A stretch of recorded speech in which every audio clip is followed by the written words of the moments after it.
Şimdi normalde 3 boyutlu şekilde hacmi hareketi algıladığımız için konu kıvırcık saça geldiğinde onu bukle bukle vermemiz lazım. Fakat bunu her zaman zamanımız olmayabilir. Saç çizmek sabır gerektiren bir iştir.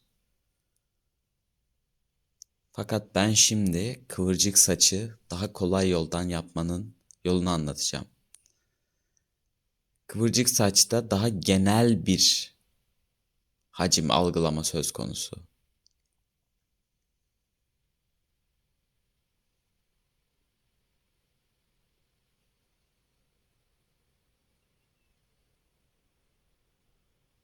Yani onu ayrıntısız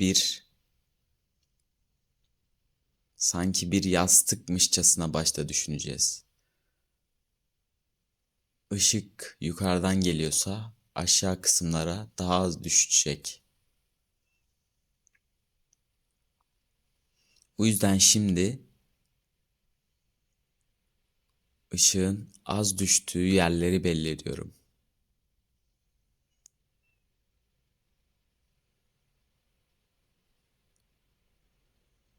En koyu kısımlardan başlıyorum. Bakın dikkat ettiyseniz başladığım noktanın hemen üstünde bir saç kütlesi var. Orayı beyaz bıraktım. Demek ki daha çıkıntılı bir nokta.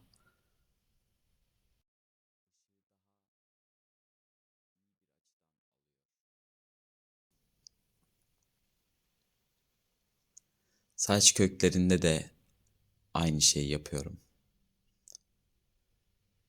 En koyu noktaları belli ediyorum. Bu izlenimi oluşturmak için 8 çizebilir, bukle şeklinde dairesel hareketler yapabilirsiniz.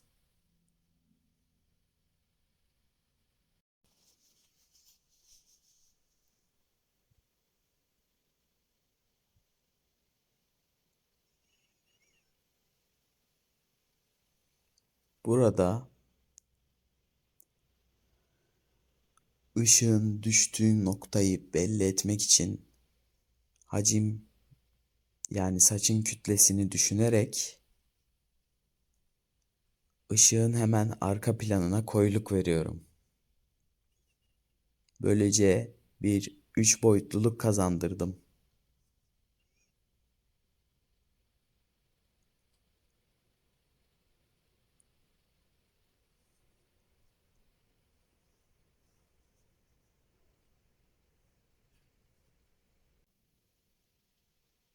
Bu ışık düşme olayı genelde saçın üst dış kısımlarında olur.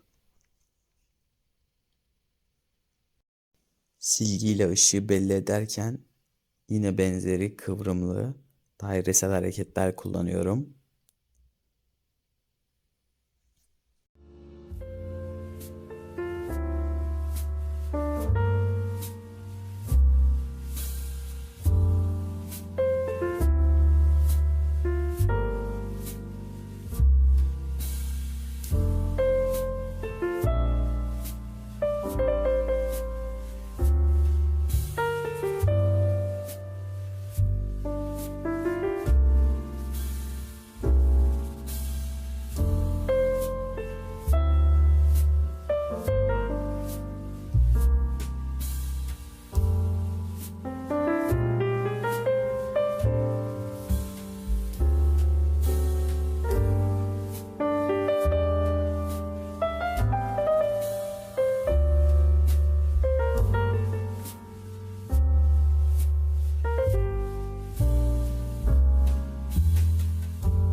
Üç boyutlu şekilde algılamanız mevzuyu daha hızlı çözmenize sebep olacak. Kısımlarda bu üç boyutlu bukledeki etkileri yaratmak için kimi yerlerde U çiziyorum. Kimi yerlerde sanki öyle bir koyuluk varmışçasına dairesel, yarım dairesel daha doğrusu bir hareket yapıyorum.